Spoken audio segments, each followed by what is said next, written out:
Magandang tanghali po mga kaibigan, nandito ulit tayo sa aming munting baboyan at nagpapakain sa aming mga alaga. Welcome po sa aking channel para sa panibagong episode. Today's episode ay magbibigay lang po ako ng update sa isa naming buntis na inahin. Nasa 85 days na po ang kanyang tiyan sa kanyang pangalawang parity.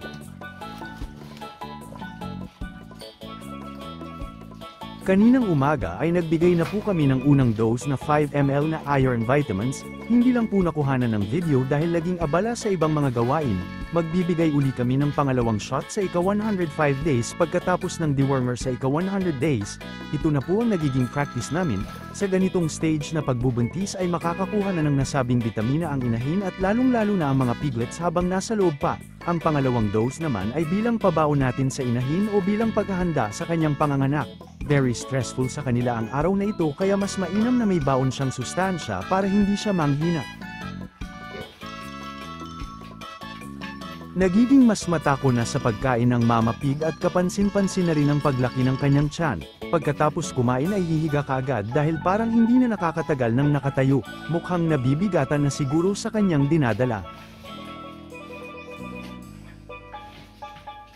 Mukhang nahihirapan na siyang humiga dahil sa laki o baka nag-iingat lang para hindi bumagsak ang kanyang katawan at maprotektahan ang mga piglet sa loob.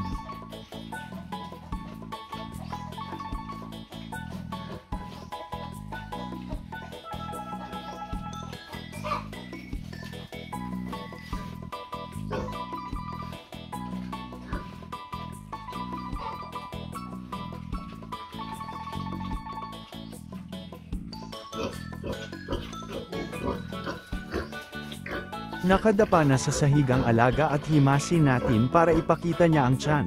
Ito na po ang kanyang body condition sa ngayon, talagang lumaki na siya at mukhang sumikip na sa paanakan pero sakto lang ito dahil pagkaanak ay liliit na ang tiyan. Umpisa nang bumubuo ang kanyang panggatasan, sa unang panganganak ay maraming gatas ang mama pig na ito. Sana ganoon din sa susunod para maging sagana sa gatas ang mga biik. Sa ganitong stage ng kanilang tiyan ay malakas na po ang galawan at ito ang isang palatandaan na buhay ang mga biik. Isa po ito sa mga early detection kung may aabangan tayo sa pinagbubuntis nila.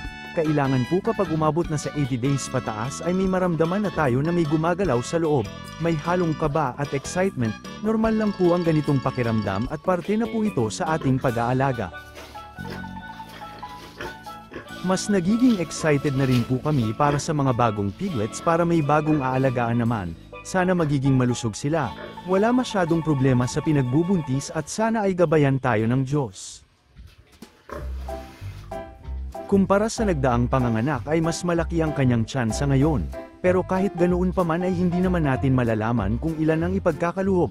Kung ano po ang magiging biyaya ay lubos nating tanggapin, in God's will.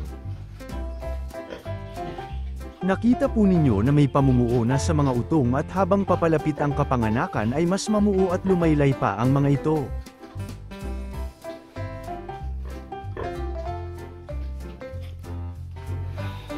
Ramdam na po na malakas silang gumagalaw sa loob at nakakasaya lang sa pakiramdam, sana ay magiging healthy sila sa paglabas.